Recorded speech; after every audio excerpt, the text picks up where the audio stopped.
नमस्ते। आप देख रहे हैं द न्यूज नॉवेल। और मित्रों, आपके द्वारा जो प्यार मिल रहा है उससे मन बड़ा आह्लादित है।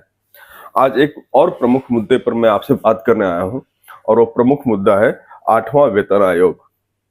अब इस वीडियो में हम लोग पूरा बाल का खाल निकालेंगे कि वेतन आयोग होता क्या है, 8वें वेतन आयोग से कितना प्रतिशत या कितना गुना सरकारी केंद्रीय कर्मचारियों के वेतन में इजाफा होगा, इसके प्रभाव क्या क्या पड़ेंगे, आम जनता पर क्या प्रभाव पड़ेगा, निजी क्षेत्र के जो एम्प्लॉयज हैं, जो कर्मचारी हैं, उनके ऊपर क्या प्रभाव पड़ेगा। तमाम मुद्दों पर हम लोग बात करेंगे।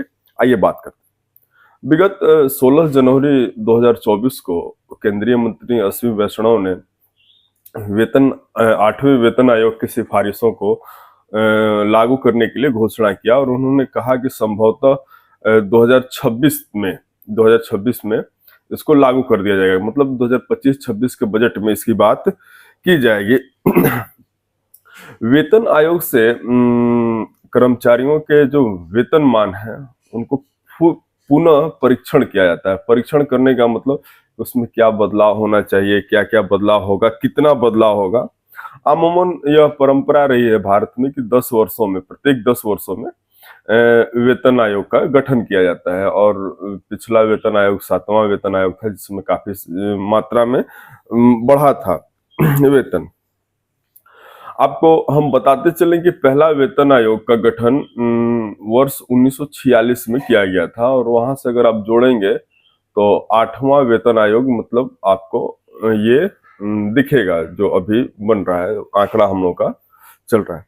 इस वेतन आयोग में जो सबसे मजेदार बात है वो ये है कि एक नया टर्म आप लोग सुनेंगे, फिटमेंट फैक्टर।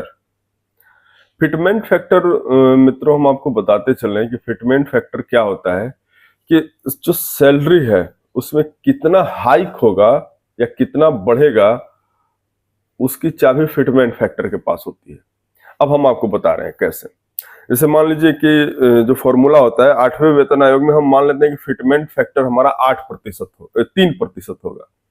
अब 3% होगा तो जो फॉर्मूला निकल कर आता है कि नई सैलरी बराबर पुरानी सैलरी गुणे फिटमेंट फैक्टर, तो आपकी नई सैलरी आ जाती है। अब इसको आंकड़ों में अगर आप समझेंगे तो वो ये इस तरीके से कि जैसे मान लीजिए आपकी पुरानी सैलरी 10,000 है और फिटमेंट फैक्टर 3% है, तो उसको गुणा करिए और गुणा करेंगे तो आपकी सैलरी 30,000 हो जाएगी।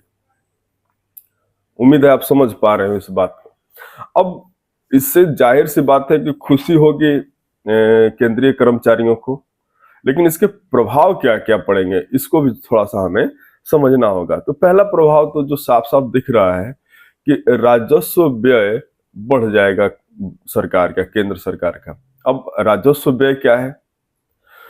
राजस्व व्यय वैसा व्यय होता है जिससे कोई फायदा नहीं है हमको।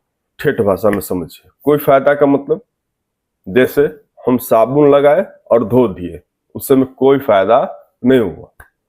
मतलब अगर थोड़ा सा इसको और भाषा को बढ़ाया जाए तो आप ये समझिए कि वैसा खर्च जिससे न तो कोई एसेट का निर्माण होता है और न ही कोई लायबिलिटी कम होती है, उस खर्च को हम लोग राजस्व खर्च कहते हैं। अब इससे हमारा राजकोषीय घाटा भी बढ़ने का संभावना बन रहा है। लेकिन सब कुछ को देखते हुए अगर देखा जाए तो वेतन का बढ़ना भी जरूरी है। अब यहाँ पर हम लोग दूसरे प्रभाव की बात करेंगे तो मार्केट में तरलता की बाढ़ आ जाएगी, लिक्विडिटी बढ़ जाएगी। और मार्केट में जब लिक्विडिटी बढ़ती है तो मुद्रास्फीति का भी प्रभाव आपको देखने को मिल सकता है, जैसा कि अर्थशास्त्री और विशेषज्ञ बता रहे हैं। सबसे जो बढ़िया फायदा या मजेदार फायदा देखने को मिलेगा वो निजी क्षेत्रों को मिलेगा। क्यों? क्योंकि अगर केंद्रीय कर्मचारियों का वेतन बढ़ता है तो निजी क्षेत्र पे भी दबाव बढ़ेगा कि वो भी अपने कर्मचारियों का वेतन बढ़ाएं। और चौथा जो प्रभाव दिखता है वो राज्य सरकारों पर भी पड़ता है, क्योंकि जब केंद्रीय कर्मचारियों का वेतन बढ़ता है तो राज्य सरकारों को भी अपना वेतन बढ़ाना पड़ता है। उम्मीद है आप लोग पूरे चीज को समझ चुके होंगे और फिर किसी और वीडियो में मिलेंगे। तब तक के लिए विदा दीजिए। आप देख रहे थे द न्यूज नॉवेल। कंटेंट आपको बढ़िया लगे तो चैनल को लाइक, कमेंट और सब्सक्राइब करिएगा। इसी तरीके से समसामयिक मुद्दों पर हम लोग बात करते रहेंगे। तब तक के लिए विदा।